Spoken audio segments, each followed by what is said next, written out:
Merci d'être avec nous dans le cadre de cette grande édition du journal sur la FM Télévision. Mesdames et messieurs, bonsoir et bienvenue. Débutons par ce rappel de fait. La date du 16 février 1992 reste marquée dans l'histoire congolaise. Vous vous souviendrez que des milliers d'Équinois ont été assassinés à bout portant par les militaires des forces armées zaïroises lors de la marche pacifique dénommée Marche de l'Espoir. C'était à l'appel d'une association catholique laïque pour revendiquer la réouverture de la conférence nationale souveraine fermée le 19 janvier 1992, une manifestation sévèrement réprimée par les forces de l'ordre. Agression rwandaise en République démocratique du Congo, le combat a repris tôt ce matin de jeudi à Kichanga dans les territoires de Masisi où de fortes détonations d'armes lourdes et légères ont été entendues. Il s'agit des affrontements qui engagent donc les FARDC et les M23 soutenus par le Rwanda. Commentaire. D'abord à 4 heures du matin, heure locale, les forces armées de la RDC étaient en poursuite des insurgés rwandais à Kinyandoi et Ngwenda, à plus ou moins 15 km de la cité de Kiwanja, rapportent les sources locales. Par contre, sur l'axe Kitobo, les FARDC ont été attaqués par les rebelles du M23 soutenus par le Rwanda qui veulent étendre leur zone autour de la cité de Kichanga, souligne-t-on. Nous sommes sous le lit. Nous ne savons pas ce qui se passe, mais il y a de fortes détonations en ce moment, expliqué dans la matinée un habitant contacté depuis la cité de Kichanga. Mais pour l'armée, pas question de baisser les bras. La détermination reste vive pour déloger les rebelles du Rwanda, comme l'a indiqué le porte-parole de l'armée au Nord Kivu. Cependant, sur l'axe Sake-Kichanga, un calme précaire s'observe depuis ce matin, disent les mêmes sources. Il faut dire que des combats persistent alors que les opérations d'enrôlement et identification de la population viennent d'être lancées dans la 3e ère opérationnelle dans laquelle figure le Nord Kivu en proie à une insécurité grandissante. Y a-t-il eu altercation entre les forces armées de la RDC et l'armée rwandaise dans la limite entre le Sud Kivu en RDC et la province de l'Ouest au Rwanda? Ce sont les allégations mensongères selon les autorités congolaises qui ont donné via un communiqué rendu public en fin de soirée une autre version des faits totalement contraire à celle de Kigali. Elvis Meti. Selon le gouvernement provincial du Sud Kivu, qui qualifie le communiqué du Rwanda d'allégation mensongère, les forces armées de la République démocratique du Congo et la police nationale congolaise étaient plutôt en poursuite des bandits armés, sans pour autant entrer dans la zone neutre ou tirer en direction de militaires rwandais. En effet, le 15 février 2023, à l'aube, il s'est produit au poste frontalier des Ruzizi 2 à Bukavu, dans la province du Sud Kivu, un incident consécutif à l'altercation entre les éléments de la PNC, ceux des FARDC et une bande criminelle qui foulait. Après avoir tenté d'opérer dans le quartier avoisinant la frontière, explique le gouverneur du Sud Kivu qui renseigne. Dans le même temps que pendant leur fuite, il y a eu un échange de tirs entre les forces de défense et de sécurité de la RDC, et c'est hors la loi porteur d'armes à feu. L'autorité provinciale souligne ensuite que cette situation a créé une alerte et l'intervention efficace de nos forces a permis de maîtriser quelques-uns du groupe qui sont actuellement aux arrêts. Il déplore cependant un décès et un blessé dans le rang des 10 bandits, tout en annonçant que les enquêtes y afférentes sont en cours. Pour Théongwa Bidje, le RDF montre les intentions de faire également incursion dans la province du Sud Kivu, un peu comme sa guerre d'agression dans le Nord Kivu. Un peu plus tôt, le Rwanda laissait croire que cette prétendue altercation entre son armée et celle congolaise aurait engagé des tirs nourris dans le deux camps. D'un chapitre à un autre, les Nations Unies vont plaider pour l'élaboration d'un rapport d'experts de l'ONU sur la situation sécuritaire en République démocratique du Congo marquée par l'agression rwandaise, puis proposer des sanctions contre Kigali qui se cache derrière les M23.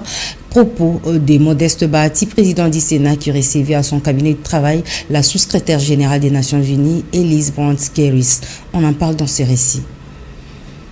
Elise Brons-Keris, la sous-secrétaire générale des Nations Unies qui séjourne en République démocratique du Congo, a rencontré le président du Sénat à son bureau de travail. Au menu de leurs échanges, plusieurs questions, particulièrement celles liées à la situation des droits de l'homme en RDC. La diplomate américaine a profité de cette opportunité lui accordée pour sensibiliser le bureau du Sénat à accorder une attention soutenue aux lois relatives à la protection des droits de l'homme lors de la session de mars prochain. Modeste Bahati a rassuré à son interlocuteur de la priorité qu'ils vont accorder à cette matière avant de plaider à son tour pour le rapport des experts de l'ONU sur la situation sécuritaire que traverse la République démocratique du Congo, axée sur l'agression rwandaise. En tant que représentant des droits de l'homme de l'ONU, que ce soit à New York, à Genève ou notre équipe ici au sein de MINUSCA, de collaborer dans cette direction ensemble et de ce qu'on peut donner comme assistance et expertise pour ajouter ceci. Donc j'ai été très encouragée par cette rencontre et on voudra bien continuer cette collaboration le temps à venir.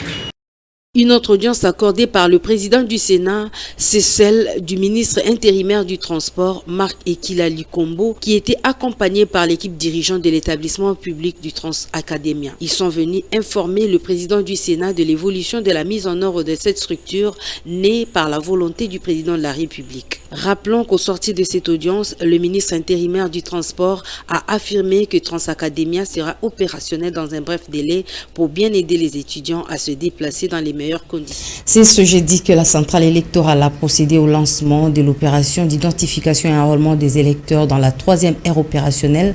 Au cours d'une conférence de presse, le rapporteur de la centrale électorale, Patricia Nseya, a donné le coup d'envoi de cette opération pour 9 provinces. On va vous rappeler également le lancement de l'opération d'identification et enrôlement spéciale à la prison militaire d'Indolo intervenue hier, ainsi que dans les hospices de Kinshasa. Le coup d'envoi a été également donné par le rapporteur de la CENI, Mme Patricia Nseya. Ce centre d'inscription et enrôlement dont les matériels sont déployés ici à la prison militaire d'Indolo va permettre à tous les civils non condamnés par un jugement coulé en force des choses jugées de se faire enrôler. Cela dans le but de permettre à tous ceux qui seront libérés avant le jour des élections de voter sans entrave. Pour faire une nuance, ici on vient enrôler les détenus qui n'ont pas encore été condamnés. Alors, ceux-là qui sont condamnés, on ne va pas les toucher. On n'enrôle que ceux-là qu'on n'a pas encore jugés et qui n'ont pas encore été condamnés. Rappelons que ce lancement a eu lieu devant les directeurs de cette prison, chefs d'antenne de la Gombe et d'autres autorités pénitentiaires. Faisant d'une pierre deux coups, le rapporteur de la CENI, Patricia Nseya, s'est ensuite rendu au home des personnes du 3e âge situé sur l'avenue Kabinda dans la commune de Lingwala, où les matériels et agents électoraux sont déployés pour enrôler les personnes du 3e âge et leurs gardes. À 2 jours de la clôture de l'opération d'identification et enrôlement des électeurs dans la première ère opérationnelle, nous avons voulu jauger la température dans les différents centres, voir s'il y a encore l'engouement, s'il y a encore des longues files d'attente, pour voir si nous avons enrôlé tous les Congolais en droit de voter ici à Kinshasa. Madame Patricia Nseya n'était pas du tout repos pour cette journée de mercredi. Elle a profité de cette occasion pour visiter quelques centres d'inscription afin d'avoir la température à 2 jours de la clôture de l'opération d'enrôlement dans la première ère opérationnelle. Un nouveau colibri au sein de la REP, il s'agit de M. Bruno Mbouya qui a signé son adhésion au sein du parti politique Agissons pour la République à REP en sigle de Maître Guy Luando Mboyo. La cérémonie s'est déroulée au siège national du parti à la 4e rue dans la commune de Limete. Fifi Kalumbwe et Enoch Mafouka. C'est une décision prise en âme et conscience par Bruno Mbouya qui s'est décidé de parfaire sa carrière politique au sein du parti politique Agissons pour la République à Réponsigle, parti cher à Maître Guy Luando Mboyo. L'homme des actions sociales et humanitaires Bruno Mbouya a été admis au sein du parti comme un membre d'honneur. Ce nouveau colibri de la REP a rempli toutes les formalités d'usage. D'abord l'enregistrement, puis la capture et enfin l'obtention de la carte de membre, document qui lui octroie les prérogatives d'agir en tant que membre d'honneur de la REP. Et il a souligné un élément ici, il a dit qu'il faut qu'il y ait changement, le renouvellement de la classe politique. Donc, raison pour laquelle nous aussi, à notre niveau, nous avons dit que non. Nous nous sommes dit que bon, voici le temps est venu pour faire un pas. Et nous commençons avec M. Bruno. Au sein du parti, Bruno Mbouya, la force sans bruit, a été accueilli à bras ouverts, un peu comme pour dire que sa présence au sein de la REP vend son pesant d'or. Merci du pouvoir du parti. Donc vous êtes investi à partir d'aujourd'hui comme étant camarade du parti. En tout cas, soyez devenus. Merci beaucoup. Sans aller par les dos de la cuillère, le père de vulnérables et personnes marginalisées justifie son choix à l'arrêt par la ressemblance des idéologies et du soutien des actions du président de la République Félix Antoine Tshisekedi Tshilombo. Les partis AREP de son Excellence Maître Guy Luando Mboyo, c'est parti en train de suivre l'idéologie et les pensées du président de la République qui est son Excellence Félix Antoine Tshisekedi. En prélude de son déplacement vers son fief à Ilebo au Kasaï où il s'y rendra pour remplir son devoir civique, Bruno Mbouya appelle cette population à s'enrôler massivement. Que la population d'Ilebo a toutes les raisons de s'enrôler. Pourquoi? Parce que d'abord, cette carte va leur permettre d'aller aux urnes pour voter les personnes de leur choix. Et ensuite, il y a aussi, cette carte fait aussi office d'une carte d'identité. Voilà, ils ont toutes ces raisons. D'ailleurs, je leur demande de s'enrôler massivement. À la REP, ces 20 soldats, Bruno Mbouya promet d'apporter sa touche pour l'émergence du parti. Évaluation des abus des substances psychoactives au quartier Mpassa 1, tel est le titre du travail académique défendu par Eloi Koudiemoka Emambula, un étudiant finaliste à la faculté de médecine à l'université Bel Campus qui interpelle la population sur les méfaits de ces phénomènes. La défense a eu lieu dans l'enceinte de cette université. Enoch Mafouka. Il s'appelle Eloi Koudiemoka Emambulu, étudiant finaliste à la faculté de médecine à l'université Bel Campus, qui a défendu sa mémoire en vue de l'obtention du titre de médecin. Son travail intellectuel a porté sur l'évaluation des abus des substances psychoactives au quartier Mpassa. Ce jeune Congolais a jugé utile de sensibiliser la population, particulièrement la jeunesse du quartier Mpassa, sur le méfait de ces phénomènes. Tellement que nous avons défendu sur les abus des substances psychoactives au quartier Mpassa 1, je demande à toute la population de Mpassa d'abandonner les abus des substances psychoactives. La consommation des substances psychoactives est délétère pour la santé.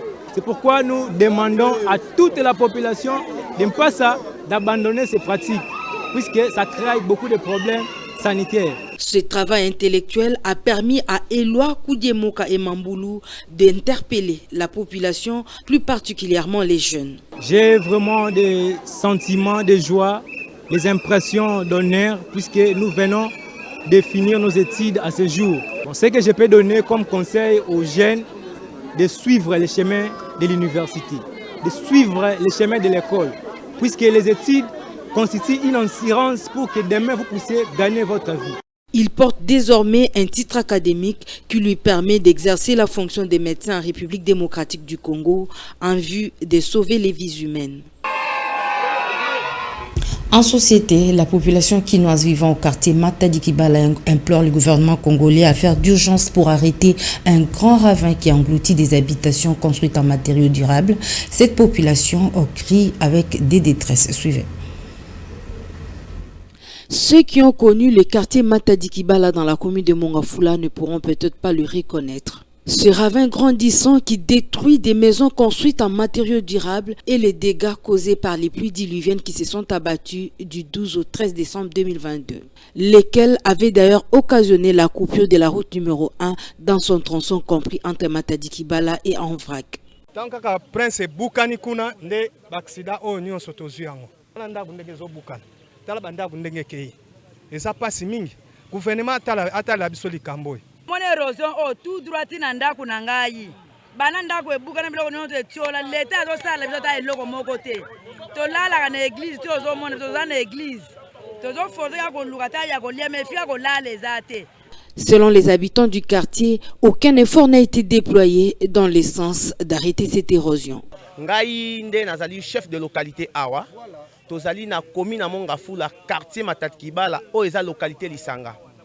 Depuis toza drame du 12 au 13 décembre 2022 jusqu'à présent tout le monde qui président yé président tangaye batalisi ka libulu alikolo place maye côté laka awa comité nzoka batu nyonso bakufaki baza batu nanga ya localité na ngai baza batu nanga localité na ngai jusqu'à présent ata effort moko zo sala maté du 12 style et l'autre na 1 mois et demi ce qui otali même na ba image okomona ke na niveau ya SNEL ba poto même ekoya même ata tokiti na sekuna okomona ba poto eza na ba mai na ko l'action même na ba téléphone na ba poto eza na mai SNEL azo sala te fort moko te régie des eaux ndenge moko soit disant mai oyo ekota na Matadi mayo village na biso nyonso toza bénéficiaire na même tio wana ti lelo ata batu moko to monité pour ko visiter que non tozo bongisa. Le pire est à craindre. Le gouvernement est donc interpellé à trouver des solutions urgentes afin de sauver les vies humaines. Rendons-nous à présent dans la commune d'Engaba, plus précisément au marché Kizeza, où la population ne cesse de se réjouir de la construction des étalages et la pose des tôles. Seule inquiétude, l'insalubrité persiste. C'est un reportage de Jérémy Damboma et Enoch Mafuka. Lorsqu'on s'approche du marché municipal Kizeza, la première image qui frappe aux yeux, c'est l'insalubrité dans laquelle sont confrontés de vendre les commerçants. Cette réalité empêche quelquefois les acheteurs à y accéder. Qu'ils mettent des cailloux en bas, puisque quand il plaît, il y a la boue. Pour que nous soyons stables parce qu'on a déjà vieilli et on souffre du rhumatisme, on risque de partir à l'hôpital pour dépenser. Qu'il arrange le sol, qu'il en finisse avec la boue. Comme ça, on sera de plus en plus mieux. Seulement, le marché Kizeza ne doit pas qu'être regardé avec un œil négatif. Il suffit de jeter un regard sur le nouveau étalage et de tôle réalisé par le bourgmestre Aimé Francis Lolinga. Selon moi, c'est très bien la façon dont Papa Bourgmestre a fait ce travail pour nous. Il l'a fait rapidement, on est content. Parce qu'avant, on payait et maintenant, c'est gratuit. On payait l'espace avant, mais il l'a fait gratuitement. Nous sommes très contents, que Dieu lui bénisse. Il faut dire qu'ici, l'objectif est de faire plus, comme le confirme l'administrateur du marché et son adjoint. Il y a une vision mususu. Mais ça là, mais il a une autre vision de faire le marché moderne. Il a déjà de contacts avec des partenaires et il m'a dit qu'une fois prêt, il me fera signe. Mais entre-temps, lui-même est sur le terrain. De façon que, mais entre-temps, il y a sur le terrain. Aimé Lolinga dit qu'il a une autre vision puisque c'est le travail que nous avions fait. Donc petit à petit, il continuera pour nous mettre à l'aise. La plupart des marchés à Kinshasa sont comblés de désordre et sont basés sur l'insalubrité. Il n'y a presque pas d'étalage et de tôle. Les vendeurs sont exposés sous le soleil. Affaire $100 000 remis à Martin Bakolé, le boxeur international congolais, est sorti de son silence après un tollé général. Dans un direct sur sa page Facebook, les pugilistes confirment plus haut la date de son combat prévu le 4 mars prochain, bien que le nouvel adversaire doit être précisé car Michael Hunter est déclassé. On l'écoute. Combat, date est à maintenir. Pas publié, on a noté. Pour adversaire, ils ont passé pour nos adversaires. Batunion sur bazo kim. Après comment on a né na beta Tony Yoka. Tout le monde bazo kim. Tout le monde. Et puis vu position naza pour les adversaires, fallait fédération y a un moment quoi poner là.